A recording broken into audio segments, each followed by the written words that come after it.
बहराइच में आदमखोर भेड़ियों की दहशत जारी है, लेकिन रेस्क्यू टीम अब भी जंगलों और खेतों की खाक छान रही है। आदमखोरों को पकड़ने के लिए सभी तैयारियां हैं, दावे हैं, लेकिन हर दूसरी रात कोई न कोई मासूम भेड़ियों की दहशत का शिकार हो रहा है। आदमखोर भेड़ियों का सरगना और भी खूंखार हो गया है। महकमा जंगलात और पुलिस अपनी तैयारी बढ़ा रही है, लेकिन बेहद चालाक और शातिर अल्फा सभी इंतजामों को नाकाफी साबित कर रहा है। आदमखोर भेड़ियों के पूरे झुंड को पकड़ने की तैयारी जबरदस्त है। बहराइच के 35 गांव में 70,000 लोग दहशत में हैं।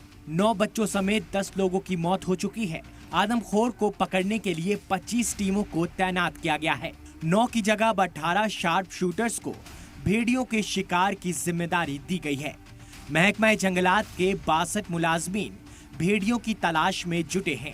सिक्योरिटी के लिहाज से 200 पुलिस एहलकारों की फौज को डिप्लॉय किया गया है, लेकिन बावजूद इसके आदमखोर भेड़ियों पर लगाम नहीं लग पा रही। बीती रात भेड़िए ने बहराइच में एक बच्चे पर हमला कर दिया। हालांकि इस हमले में बच्चे की जान बच गई, लेकिन इस बीच बहराइच के लोगों ने बेहद चौंकाने वाला दावा किया है। 40 किलोमीटर दूर महसी में लोगों ने 4 भेड़ियों को देखने का दावा किया। लोगों का दावा है कि महसी गांव भेड़िए का एपिसेंटर है, जहां हर रोज भेड़ियों के झुंड को देखा जाता है, लेकिन महकमा जंगलात भेड़ियों को पकड़ने में नाकाम है। लोगों का इल्जाम है कि रोजाना इस इलाके में भेड़ियों को देखा जाता है। भेड़िए के हैं ये भेड़िए के हैं पहले। हाँ, आपको तो कल दिखा भी था ये। हाँ, कल तो हाथ देखा रहा।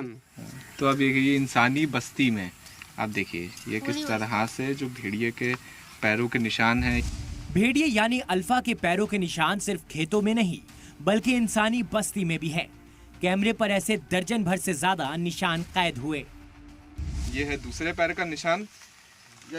हाँ, तो अब ये देखिए लगातार जो पैरों के निशान हैं, रोज के रोज भेड़िए के पैरों के निशान सीधा जी न्यूज़ पर एक्सक्लूसिव हम लोग आपको दिखा रहे हैं। इंतजामिया के दावों से लोग अपनी सिक्योरिटी के लिए मजबूर हैं। हर रात लोगों को अपने और बच्चों की सलामती का डर सता रहा है, लेकिन 54 दिन यानी करीब 2 महीने बीत जाने के बाद भी लोगों को आदमखोर की दहशत से निजात नहीं मिल पाई है। ब्यूरो रिपोर्ट, सलाम टीवी।